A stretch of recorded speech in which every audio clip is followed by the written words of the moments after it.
దేవుడు ఏమంటున్నాడో ఆ మాటను పట్టించుకో, అది తీవ్రంగా తీసుకో. మనుషులు అంటున్న వాటినో, లేదా సైతాన్ అంటున్న వాటినో, లేదా నీ మనస్సాక్షి అంటున్న దాంతో కాదు, దేవుని వాక్యములో దేవుడు ఏమంటున్నాడో దాన్ని పట్టించుకో. బతికిపోతావు, ఆశీర్వాదకరంగా బతుకుతావు. ఏం పెద్ద మర్మాలు కాదు, పెద్ద లోతైన విషయాలు కాదు, చాలా కట్టా కొట్టా తెచ్చానంత తేటగా నీకు అర్థమయ్యే సందేశం. ఏందమ్మా చెప్పింది ఇప్పుడు మూడోది? దేవుడు నీతో ఏమంటున్నాడో దాన్ని పట్టించు. నువ్వు లేచి వెళ్ళు, నిశ్చయముగా నేను నిన్ను గొప్ప జనముగా చేతును అన్నాడు.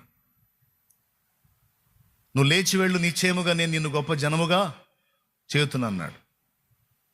నాకు తెలిసి బంధువులు, స్నేహితులు, శ్రేయోభిలాషులు పోనిస్తారా? పోనిచ్చుంటారా అబ్రాహాముని? ఎక్కడికి పోతున్నావు అని అడుగుతారు, తెలియదు అంటాడు. ఎందుకు పోతున్నావు అని అడుగుతారు, దేవుడు వెళ్ళమన్నాడు అంటారు. దేవుడు వెళ్ళమన్నాడు, సరే ఎక్కడికి? తెలియదు. నీ ప్రయాణం ఏం బాగలేదే, ఇది కరెక్ట్ కాదే, క్లారిటీ లేకుండా ఎట్లా? అప్పటి తన బంధువులకి, తన ఇంటి వారికి అబ్రహాము ఒక వెర్రివాడుగా కనిపించుండొచ్చు. కానీ అబ్రహాము తన పితరుడో, లేకపోతే తన ఇంటివారో, తన బంధువులో వాళ్ళు ఏమంటున్నారో అది పట్టించుకోవాలా. దేవుడు ఏమన్నాడో ఆ మాటనే తీసుకున్నాడు. ప్రతి చోట ఇతరులు ఏమంటున్నారో మాట పట్టించుకోవాలా, దేవుడు ఏమంటున్నాడో ఆ మాటనే పట్టించుకొని అడుగులు వేసినందున అబ్రహాము విశ్వాసులకు తండ్రి, చరిత్ర పురుషుడిగా నిలిచిపోయాడు. ఆయన సేవకుడు, విశ్వాసి, పరిచారకుడు అన్న భేదం లేదు. ఎందుకంటే మనం మనుషులు ఏమంటున్నారో అనే మాటలకు మనం బెండ్ అయ్యే తత్వం మన దగ్గర ఉంటే సాతానుగాడికి మనల్ని దెబ్బతీయటం ఈజీ. ఈ మాటని కొంచెం జాగ్రత్తగా వినండి.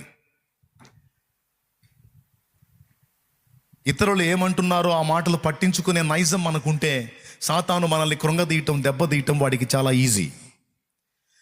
మన విషయంలో వాడికి ఒక భయం ఉండాలి. ఏం భయమో తెలుసా? ఎవరు ఏమన్నా పట్టించుకోవటం, మొండోడు మొండిది అనే భయం ఉండాలి సైతానుగాడికి. దేవునికి స్తోత్రం కలుగును గాక.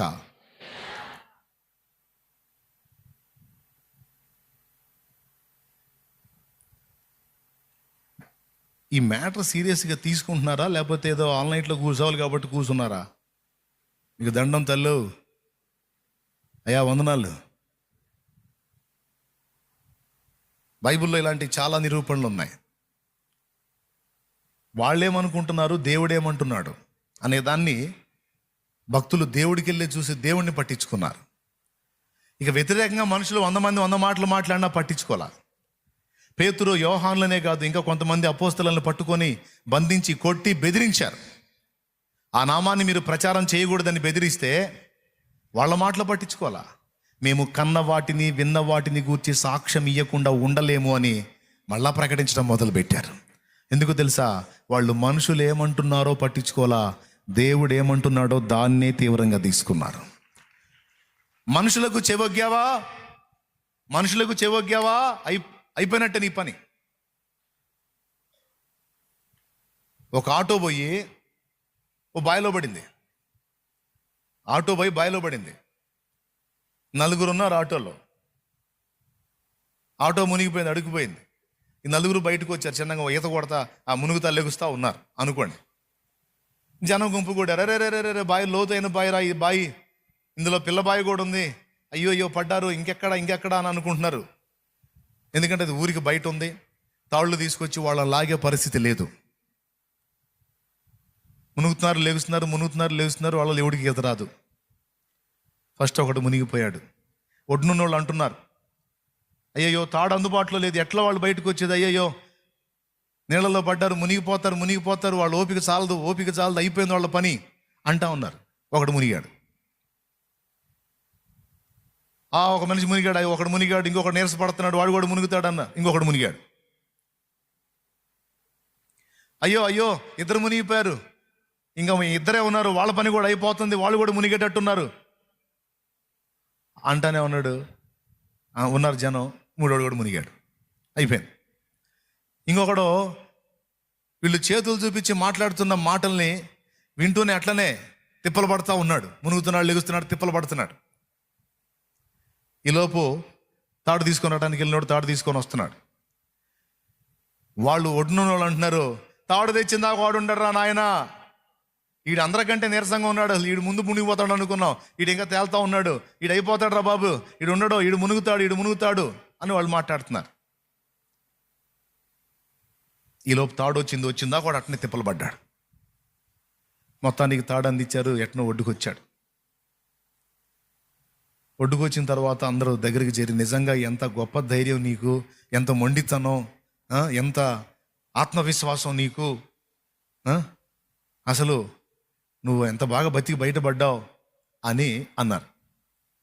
మేము అంతసేటు నువ్వు బతకవు మునిగిపోతావు అన్నావు. ముగ్గురు మునిగిపోయినా నువ్వు మునిగిపోలేదు, నిజంగా చాలా గ్రేట్ అన్నారు. వాడికి అప్పుడు వినపడింది ఆ మాట. ఏంది మీరు అంది మునిగిపోతావు అని అన్నారా? నాకు అర్థం కాలా. తాడు తెస్తున్నాడు, నువ్వు అట్నే తిప్పలు పడు లాగుతామని అంటున్నారేమో అనుకున్నాను నేను. మీరు మునుగుతావు ఉండవు అన్న మాట నాకు, తాడు అందదు మునుగుతావు అన్న మాట నాకు వినపడ్డట్టయితే అప్పుడే మునిగేవాడిని, నాకు అతి చెవుడు ఉంది, అందుకే బతికిపోయాను నేను అన్నాడు. నీకేమైనా అర్థమైందా? ఏమర్థమైంది? జనాల మాటలు అట్టుంటాయి. ఆ మాటలు విని ఆ మాటల చొప్పున నడవడానికి ప్రయత్నం చేస్తే నిండా ముంచుతారన్నమాట. ఏం బాబా, ఎంతమందికి అర్థమైంది? వాడు మారడండి, వాడు భయంకరమైన తాగుబోతు. వాడు మారేదైతే ఎప్పుడో మారుతుండే, ఇప్పుడు దాకా నా అబ్బాయి మారడో పాడలేదు అంటుంట. నిజంగా దేవుడు అలా అన్నాడా నీతో? మనుషులు అంటారు మారడని, కానీ దేవుడు అలా మారడన్న వాళ్ళని ఎంత మందిని మార్చి ఈరోజు సాక్షుల్ని చేసి, సేవకుల్ని చేసి, దేవుని కొరకు పాత్రలు చేసి వాడుకుంటున్నాడు. ఎన్ని జీవితాలు మారిపోయినాయండి ఈరోజు. అందుకే నేను చెప్తున్నా, నీ పిల్లల గురించి నలుగురు 4 మాటలు మాట్లాడుతున్నారా, వాళ్ళు అలా వాళ్ళు ఇలా అని, డోంట్ వరీ. దేవుడు అన్నాడు ఆ మాట. నీ ప్రార్థన ఎటుపోయింది, నీ కన్నీళ్ళు ఎటుపోయింది, నీ అంగలార్పులు ఎటుపోయింది, నువ్వు గోజాడావు కదా, అన్నీ ఎటుపోయినాయి. మొత్తం నీ కన్నీళ్లు బుడ్డిలో దాచాడు, నీ విజ్ఞాపనలన్నీ గ్రంథములో రాశాడు. వాటన్నిటికీ తగిన కాలం ముందు ఒకటొకటిగా ఉత్తరం ఇస్తాడు. 10 మంది 10 మాటలు మాట్లాడుకుంటే వాటిని లక్ష్య పెట్టాల్సిన అవసరం లేదు. ప్రభు నీతో ఏమంటున్నాడో ఆ వాగ్దానాలని, ఆ మాటల్ని పట్టుకో, బతికిపోతావు, బలంగా ఉంటావు, దేవుని కొరకు సాక్షివై వర్ధిల్లుతావు.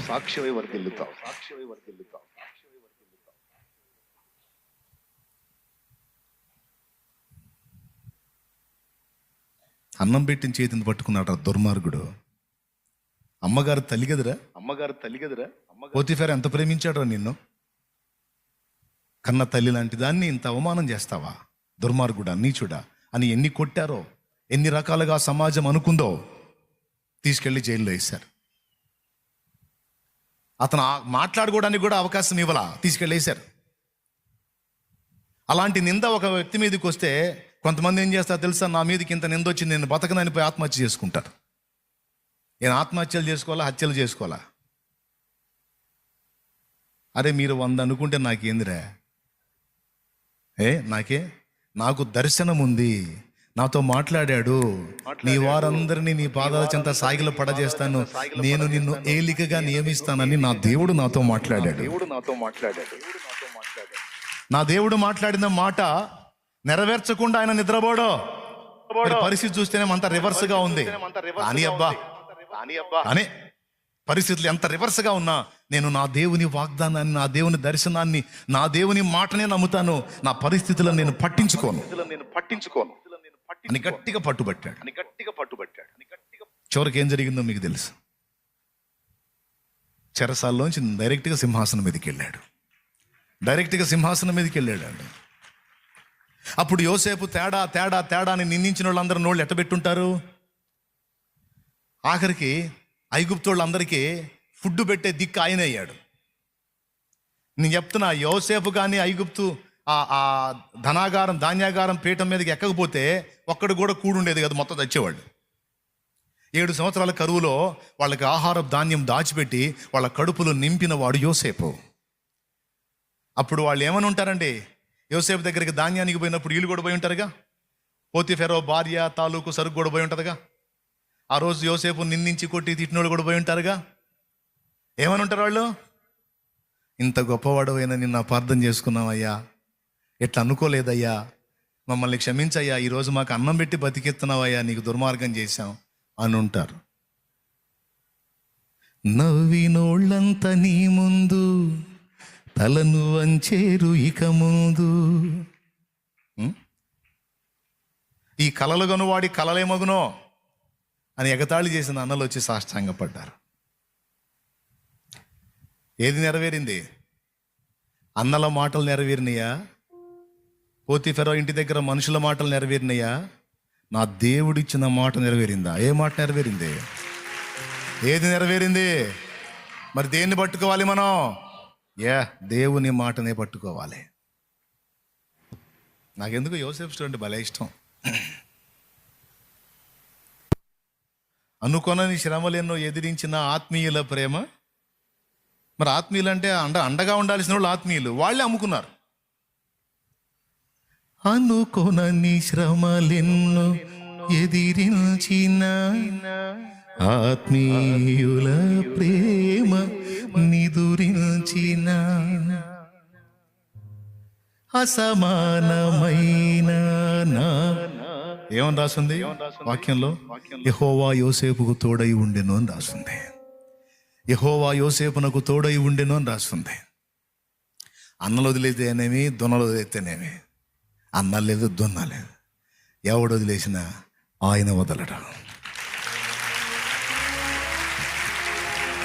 ఇప్పుడు ఐగుప్తు సింహాసనం మీద యోసేపు కూర్చున్నప్పుడు మరి కనువిందా లేదా? ఇక కళ్ళ ముందు యేసు నిలిచాడు నీ ముందు, నీకు చేసేను కనువిందు. మొత్తం వచ్చి సాష్టాంగపడ్డా. ఎప్పుడు దర్శనం అది? చిన్న బిడ్డగా ఉన్నప్పుడు దర్శనం అది. నెరవేరింది అది, కనువిందు కదా. ఈ మొఖాలన్నీ ఎక్కడో చూసినట్టుందే. ఎక్కడో కాదు, వీళ్ళు మానలే. దేవునికి స్తోత్రం కలుగును గాక. ఇదంతా దేవుని బట్టి చెప్తున్నా. కృంగిపోయావా? నిరాశలోకి వెళ్ళావా? నిరుత్సాహపడ్డావా?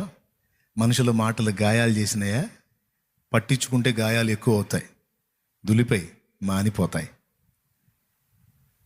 అర్థమైందా? గాయాలకు వెళ్ళి కాదు, గాయాలను గేయాలుగా మార్చే యేసు వైపు చూడు. స్తోత్రం, హల్లెలూయా. గాయాలన్నీ గేయాలుగా మార్చును నీకు యేసయ్య, సాయమిచ్చి ఆయినిచ్చి కౌగిట దాచును మెస్సయ్య. నా గాయాలన్నీ గేయాలుగా మార్చాడు, అందుకే ఆ పాట పాడుకున్నా, అనుభవించే పాడుకున్నా. నీ జీవితంలో కూడా నా తండ్రి అలాంటి కార్యాలు చేస్తాడు. నమ్మో, విశ్వసించు. చేయకపోయినా పర్వాలేదా? అవసరమైతే ఆ శ్రమలు అలా కంటిన్యూ అయినా అలా అనుభవిస్తా. ఎందుకంటే ఎన్ని బాధలైనా నీ హృదయంలో నా స్థానం నాకు ఉందిగా చాలు. ఇంత మంచి తీర్మానం మనకు ఉండాలి.